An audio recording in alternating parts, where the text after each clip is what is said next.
Hi friends, మా ఇంటి ముచ్చట్లకి స్వాగతం. ఈరోజు ఇంట్లోనే ఈజీగా చేసుకునే ఒక స్వీట్ రెసిపీ మీకు చూపిస్తాను చూడండి.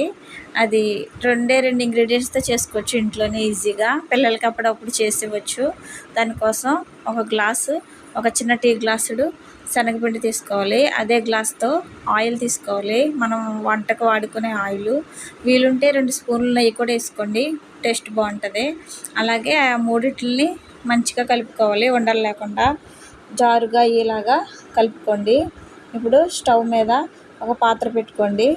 ఆ పాత్రలో ఏ గ్లాస్ అయితే పిండి తీసుకున్నామో టీ గ్లాసుతో ఆ గ్లాస్తో షుగర్ తీసుకుని, ఆ గ్లాస్తోనే వాటర్ తీసుకుని అందులో వేసి అవి బబుల్స్ వచ్చేంత వరకు కలుపుతూ ఉండండి. షుగర్ కరిగిపోయి బబుల్స్ వస్తాయి. ఆ బబుల్స్ వచ్చాక మనం కలిపి పక్కన పెట్టుకున్న మిశ్రమం ఉంది కదా, ఆ మిశ్రమం కొంచెం కొంచెంగా వేసుకుంటూ ఉండలు లేకుండా అందులో మిక్స్ చేసుకోవాలి.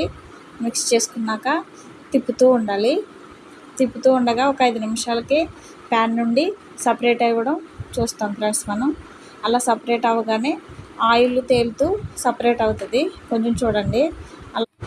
అలా అవగానే స్టవ్ని ఆఫ్ చేసేసి ఈలోగా ఒక ప్లేట్కి ఆయిల్ రస్క్ని పక్కన పెట్టుకోవాలి.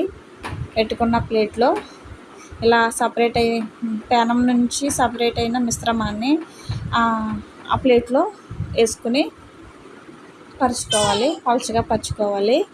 పరుచుకున్నాక చక్కగా ఒక 5 మినిట్స్ అలా వదిలేస్తే గట్టి పడుతుంది.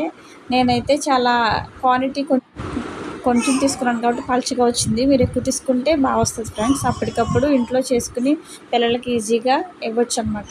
ఇలా పీసెస్గా కట్ చేసుకుని తిని చూడండి, చాలా బాగుంటుంది ఫ్రెండ్స్. చాలా బాగుంది. మీకు నచ్చితే ట్రై చేయండి.